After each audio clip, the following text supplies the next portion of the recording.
अस्सलाम वालेकुम। अस्सलाम वालेकुम।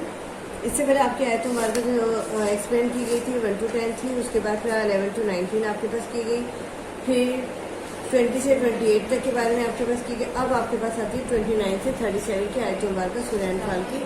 एक्सप्लेन की जा रही है। आयत मुबारक आप घर में बैठ के अच्छी तरह से लिख लीजिए ताकि ज़ेर ज़बर की कोई गलती ना रहे। तर्जुमा करती जा रही है, रीड करती जा रही है और आपको एक्सप्लेन करती जा रही है। इससे पहले आपको पता है कि सूरह अनफाल के अंदर जो आयत मुबारक है वो 75 आयत मुबारक है और इसके अंदर ज़्यादातर जो है ग़ज़वे बदर के हवाले से जिक्र किया गया है।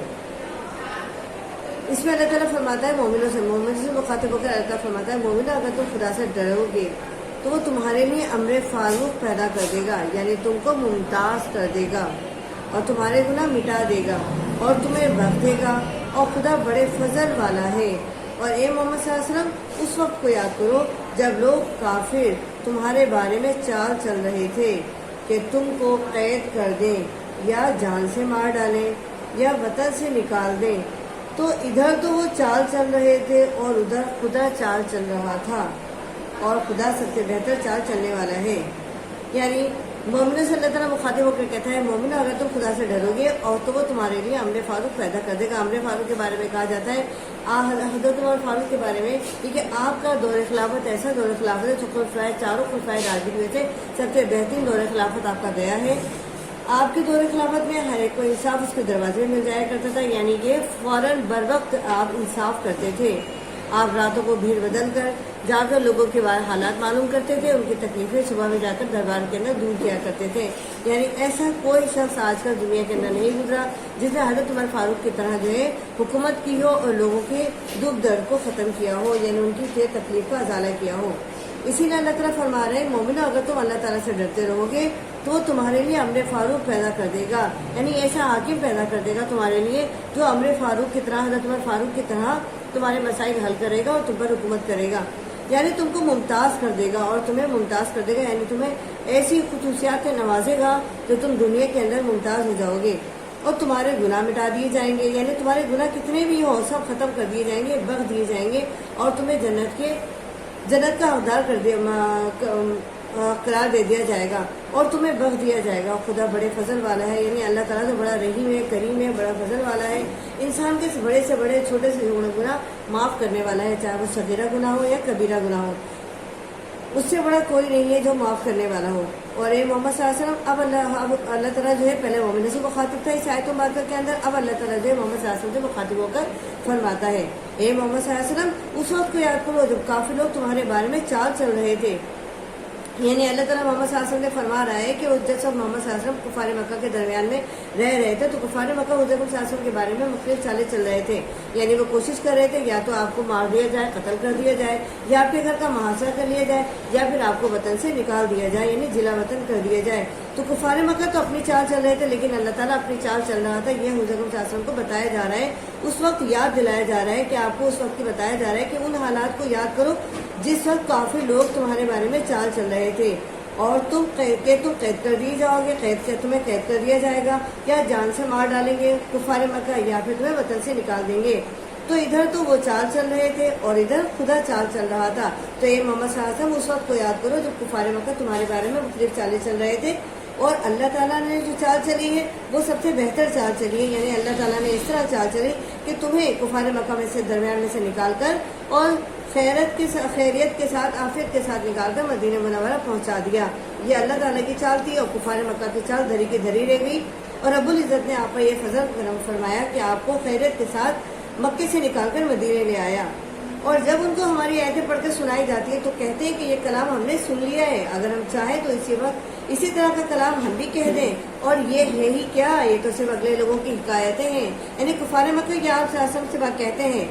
इस आयत मुबारक में कुफार मक्का के बारे में कहा जा रहा है कि कुफार मक्का को जब अल्लाह ताला की आयतें पढ़कर सुनाई जाती थी, क्योंकि अल्लाह ताला का हुक्म सुनाया जाता था, वादो ला शरीक के बारे में बताया जाता था और कहा जाता था कि अल्लाह ताला पर ईमान लाओ, हक वादों के ऊपर तस्लीम करो। तो वो कहते थे ये है क्या, ये तो आयतें पुरानी आयतें तो हम बहुत सुन चुके हैं, हमने बहुत सुनी हुई आयतें हैं, ये कलाम है ही क्या, हमने तो बहुत सुन लिया है, अगर हम चाहें तो इसी तरह का कलाम पेश कर दें। जबकि अल्लाह ताला इस बारे में तमाम इंसु जिन को चैलेंज कर चुका था, कि कह चुका था अल्लाह ताला हुज़ूर अकरम सल्लल्लाहु अलैहि वसल्लम के जरिए कह चुका था कि अगर तुम इस तरह का कलाम कोई पेश करना चाहो तो पेश कर नहीं सकते, क्योंकि तुम एक दूसरे की कितनी ही मदद कर लो, लेकिन इस तरह का कलाम दुनिया में कोई एक लाइन भी, कोई एक आयत मुबारक भी पेश नहीं कर सकता। लेकिन फिर भी कुफार मक्का इस बात के लिए दावा करते थे कि हम तो इस तरह का कलाम पेश कर सकते हैं। ये है ही क्या, ये तो इसमें तो सिर्फ अगले लोगों की हिकायतें मौजूद हैं, इसमें कोई और ऐसी नई बात नहीं है। ये कुफार मक्का कहा करते थे हुज़ूर अकरम सल्लल्लाहु अलैहि वसल्लम से। और जब उन्हें कहा गया ए खुदा, अगर ये कुरान तेरी तरफ से बरहक है, वो कहते हैं अल्लाह ताला से डायरेक्ट बात करते हुए कहते हैं आयत मुबारका के जरिए, और जब उन्होंने कहा कि ए खुदा अगर ये कुरान तेरी तरफ से बरहक है तो हम पर आसमान से पत्थर बरसा या कोई और तकलीफ देने वाला अजाब भेज। यानी कुफार मक्का इतने ज्यादा जो हैं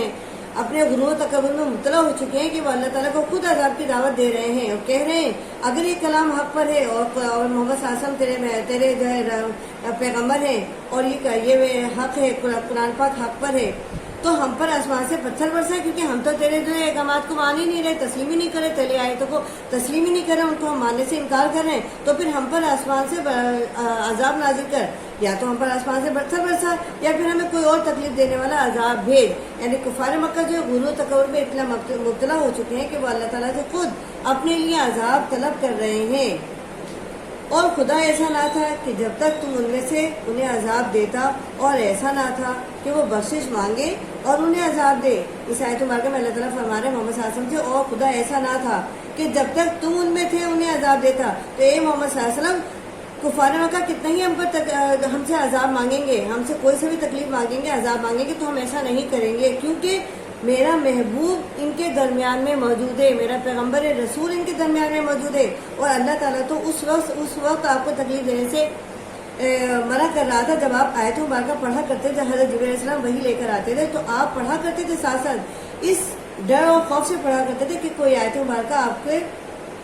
दोहराने से छूट ना जाए, तो आपको इस तेज पढ़ने से तकलीफ होती थी। तो रब्बुल इज्जत को तो ये बात भी गवारा नहीं हुई और अल्लाह ताला ने आपको इस तेज पढ़ने से मना फरमा दिया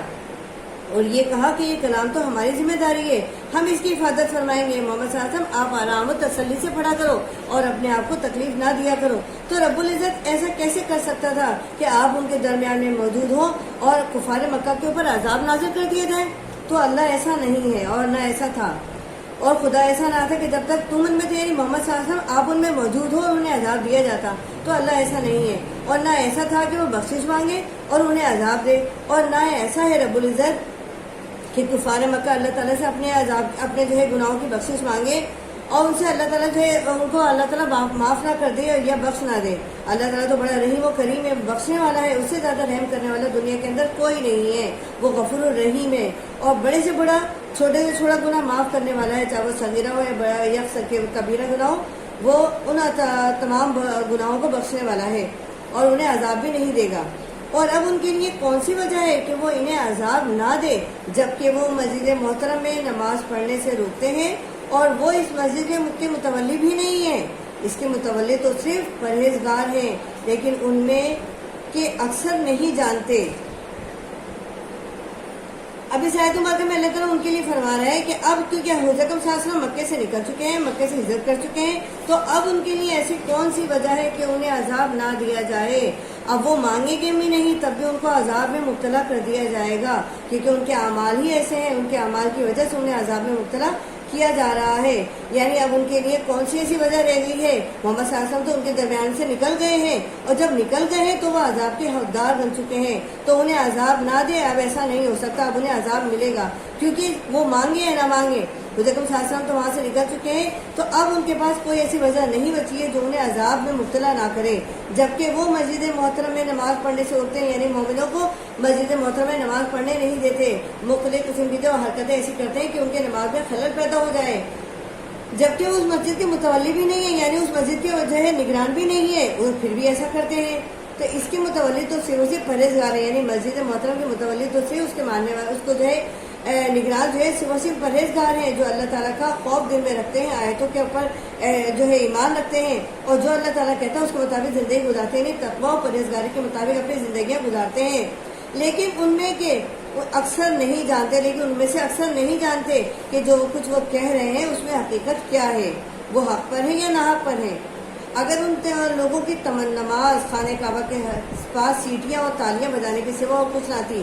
یعنی یہ بات اس کے اندر بتائی جا رہی ہے کہ وہ لوگ جو مسجد محترم کے اندر جو ہے نماز پڑھنے سے روکتے ہیں جبکہ متولی بھی نہیں ہے مسجد کے، وہ لوگ خانہ کعبہ کے پاس سیٹیاں بجاتے ہیں اور تالیاں بجاتے ہیں. اس کے سوا ان کے پاس کوئی کام نہیں ہے، کیونکہ ان کے پاس حق کی جو دعوت ان کے پاس آئی تھی انہوں نے تسلیم کرنے سے انکار کر دیا تھا، تو لہٰذا وہ قبول بھی نہیں کر سکتے وہ چاہے، کیونکہ اللہ تعالیٰ نے ان کے مہر لگا دیے اور ان کو شر و دواب کا ان کو خطاب دے دیا ہے. یہ وہ لوگ ہیں جو سننے کے باوجود سنتے نہیں ہیں، جو سمجھنے کے باوجود سنتے نہیں ہیں، سمجھتے نہیں ہیں، بلکہ یہ جانوروں سے بھی بدتر ہیں اللہ تعالیٰ کے نزدیک. تو تم جو کفر کرتے تھے اور اب اس کے بدلے عذاب کا مزہ چکھو. اس آیت مبارکہ میں اللہ تعالیٰ فرما رہا ہے کہ یعنی جو تم نے کیا اب تک، یعنی خانہ کعبہ کے پاس جو تم آ کر سیٹیاں بجاتے ہو، تالیاں بجاتے ہو، مومنوں کو نماز پڑھنے نہیں دیتے، ان کی نمازوں میں خلل ڈالتے ہو، اللہ تعالیٰ کی عبادت کرنے نہیں دیتے، متقی پرہیزگار لوگوں کو جو ہے تم عذاب میں مبتلا کرتے ہو، تو تم پھر جو کفر کرتے ہو تو اب اس عذاب کا مزہ چکھو. یعنی اس کے بدلے میں اب عذاب تمہیں ملے گا، اللہ تعالیٰ تمہیں عذاب میں مبتلا کرے گا. یعنی جو کچھ تم نے کیا ہے اب تمہیں اس کا مزہ چکھنا پڑے گا.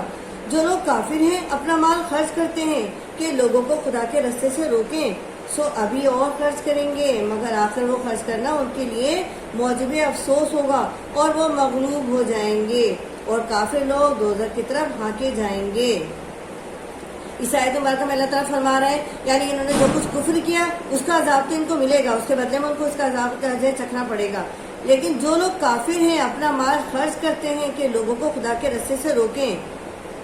یعنی وہ لوگ جو کافر ہیں ابھی جو ہے مومنین کو کافر جو ہے وہ اللہ تعالیٰ کے رستے پہ چلنے سے روکتے ہیں، ان کو مختلف قسم کی جو ہے رشوتیں دیتے ہیں کہ وہ خدا کے رستے پر چلنے سے رک جائیں، عبادتیں نہ کریں، ایک وحدہ لا شریک کو نہ مانیں، تسلیم نہ کریں، آیتوں کے اوپر ایمان نہیں لے کے آئیں، نیکی کے کام نہ کریں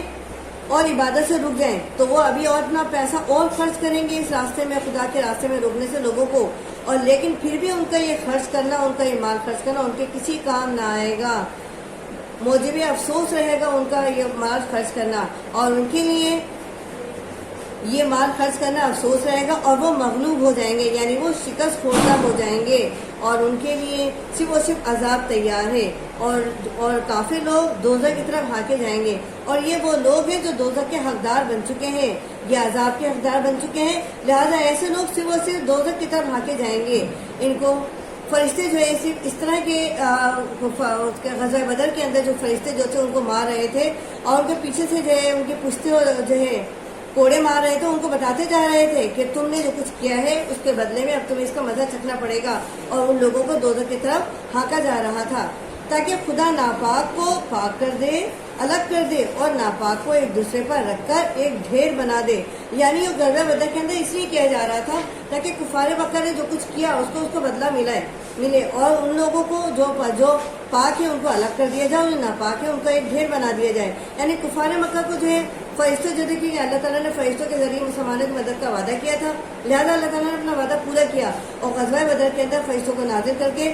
کفار مکہ کو اللہ تعالیٰ جو ہے عذاب دے رہا تھا اور ان کو قتل کر رہا تھا، فرشتوں کے ذریعے قتل کروا رہا تھا اور ناپاک لوگوں کا یعنی کفار مکہ کو ایک ڈھیر بنا دیا تھا. اور اس ڈھیر بنانے کے بعد ان کو دوزخ کی طرف ہانکا جا رہا تھا، یعنی دوزخ کی طرف لے کے جایا جا رہا تھا. پھر اس کو دوزخ میں ڈال دے، یعنی اللہ تعالیٰ بتا رہا ہے کہ ان لوگوں کو اب دوزخ میں ڈالا جائے گا، یہی لوگ خسارہ پانے والے ہیں. یعنی اس کے آیت مبارکہ میں بتایا جا رہا ہے یہ وہ لوگ ہیں جو دوزخ میں ڈالے جائیں گے، دوزخ کی عذاب جو ہے ان کو مبتلا کیا جائے گا دوزخ کے عذاب میں، اور یہ لوگ خسارہ پانے والوں میں سے، یعنی زندگی کے اندر جو لوگ نقصان اٹھانے والے ہیں ان میں ان کا نام سر فہرست رہے گا. یہ وہ لوگ ہیں جو کبھی بھی آیت مبارکوں کو نہ تو قبول کرتے ہیں، نہ اس کے پر ایمان لاتے ہیں، نہ اللہ تعالیٰ وعدہ و شریک کے پر ایمان لاتے ہیں، نہ حضور صلی اللہ علیہ وسلم کی باتوں پر ایمان لاتے ہیں، نہ حق کو تسلیم کرتے ہیں. یہ وہ لوگ ہیں جو غرور و تکبر میں مبتلا ہو چکے ہیں اور مبتلا ہونے کے بعد ان کو اپنے علاوہ کچھ نظر نہیں آ رہا. یہ سمجھتے ہیں کہ ہم جو کام کر رہے ہیں وہ بہت اچھا کر رہے ہیں، ہم جو پیسہ لوگوں کے اوپر خرچ کر رہے ہیں وہ اس کے ذریعے ہمیں صرف عذاب نہیں بلکہ ہمیں جو ہے فائدہ حاصل ہوگا. لیکن اصل میں حقیقت میں وہ صرف خسارہ پانے والوں میں سے ہو جائیں گے اور خسارہ پانے والوں میں رہیں گے اور عذاب کے حقدار بنیں گے. یہ آیت مبارکہ آپ کے پاس ہے 29 سے 37 کی آیت مبارکہ آپ کے پاس ایکسپلین ہو چکی ہے. اس کے اندر آپ کے پاس اس سے پہلے جو آیت مبارکہ آپ کے پاس کمپلیٹ ہوئی تھی وہ 29 سے تھی، 20 سے 28 کے بارے میں تھی. اب جو ہے آپ کے پاس جو کی گئی ہے 29 سے 37 کے بارے میں کی گئی ہے. اس کی آیت مبارکہ کے حوالے سے کچھ آنسر کی یاد کیجیے، الفاظ معنی یاد کیجیے اور توجہ کے ساتھ اس کو گھر میں بیٹھ کے آیت مبارکوں کو ریڈ کیجیے تاکہ زیر زبر کی کوئی غلطی نہ رہے، اور اگر کچھ سمجھ میں نہ آئے تو آپ یہاں آ کے سمجھ سکتے ہیں. اوکے، اللہ حافظ.